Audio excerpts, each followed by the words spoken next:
आज का पहला पाठ नबी ईसायास का ग्रंथ अध्याय 11 पद संख्या 1 से 10। प्रभु का आत्मा उस पर छाया रहेगा। इससे के धड़ से एक टहनी निकलेगी, उसकी जड़ से एक अंकुर फूटेगा। प्रभु का आत्मा उस पर छाया रहेगा, प्रज्ञा तथा बुद्धि का आत्मा, सुमति तथा धार्या का आत्मा, ज्ञान तथा ईश्वर भक्ति का आत्मा। वह प्रभु पर श्रद्धा रखेगा। वह ना तो जैसे तैसे न्याय करेगा और न सुनी सुनाई के अनुसार निर्णय देगा। वह न्यायपूर्वक दीन दुखियों के मामलों पर विचार करेगा और निष्पक्ष होकर देश के दरिद्रों को न्याय दिलाएगा। वह अपने शब्दों के डंडे से अत्याचारियों को मारेगा और अपने निर्णयों से कुकर्मियों का विनाश करेगा। वह न्याय को वस्त्र की तरह पहन लेगा और सच्चाई को कमरबंद की तरह धारण करेगा।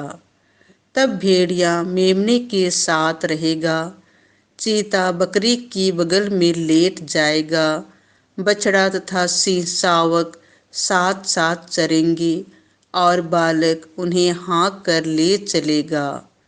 गाय और रीछ में मेल मिलाप होगा और उनके बच्चे साथ साथ रहेंगे।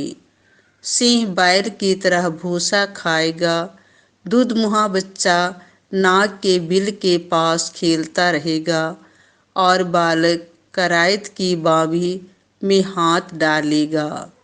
समस्त पवित्र पर्वत पर कोई भी ना तो बुराई करेगा और ना किसी की हानि, क्योंकि जिस तरह समुद्र जल से भरा है, उसी तरह देश प्रभु के ज्ञान से भरा होगा।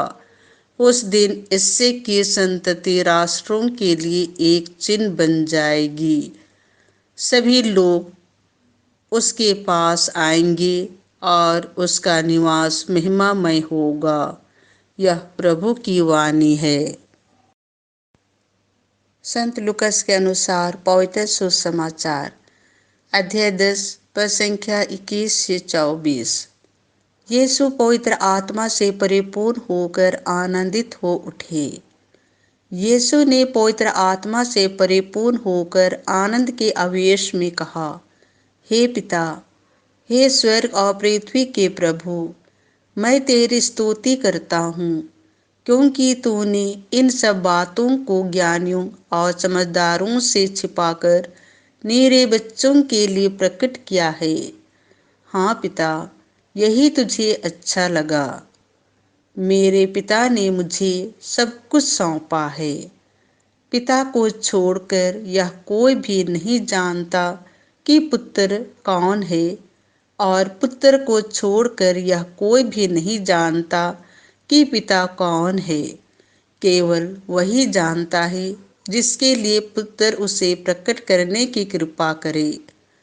तब उन्होंने अपने शिष्यों की ओर मुड़कर एकांत में उनसे कहा, धन्य है वे आंखें जो यह सब देखती हैं जिसे तुम देखते हो, क्योंकि मैं तुमसे कहता हूँ, तुम जो बातें देख रहे हो उन्हें कितने ही नबी और राजा देखना चाहते थे, परंतु उन्होंने उनको देखा नहीं, और जो बातें तुम सुन रहे हो वे उनको सुनना चाहते थे, परंतु उन्होंने उनको सुना नहीं।